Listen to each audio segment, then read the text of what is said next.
सुबह रोशन थी और गर्मियों के थका देने वाले दिनों में सारी दुनिया से आजाद हम मछलियों की तरह मैली नहरों में गोते लगाते,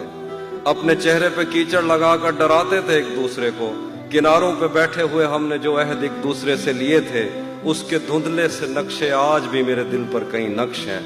खुदा रोज सूरज को तैयार करके हमारी तरफ भेजता था और हम साया कुफ्र में एक दूजे के चेहरे की ताबिंदगी की दुआ मांगते थे।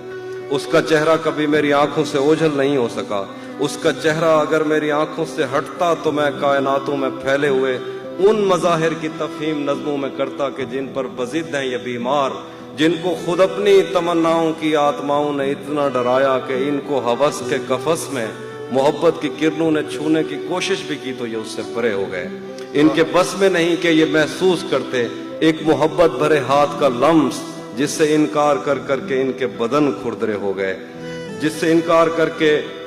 इनके बदन खुरदरे हो। एक दिन जो खुदा और मोहब्बत की एक किस्त को अगले दिन पर नहीं टाल सकते, खुदा और मोहब्बत पर राय ज़नी करते थकते नहीं, और इस पर भी ये चाहते हैं कि मैं इनकी मर्जी की नज़में कहूँ जिनमें इनकी तशफ़ी का सामान हो, आदमी पढ़ के हैरान हो, जिसको ये इल्म कहते हैं उस इल्म की बात हो, जिसको ये इल्म कहते हैं उस इल्म की बात हो। फलसफा, दीन, तारीख, साइंस, समाज, अकीदा, ज़बानें, मुआशी मसावात, इंसान के रंग व आदात व अतवार, ईजाद, तकलीद, अमन, इंतशार, लैनन की अजमत के किस्से, फितरी बलाओं से और देवताओं से जंग, सुलह नामा लिए तेज रफ्तार घोड़ों पे सहमे सिपाही, नजरिया समावात में कांट ने क्या कहा और उसकी जुराबों की फीतों की डिबिया, कीमिया के खजानों का मुंह खोलने वाला बाबल कौन था जिसने पारे को पत्थर में डाला, समंदर की तस्खीर और अटलांटिक पे आबादियां, मछलियां कश्तियों जैसी क्यों हैं और राफेल के हाथ पर मट्टी कैसे लगी। ये सवाल और ये सारी बातें मेरे किस काम की। पिछले 10 साल से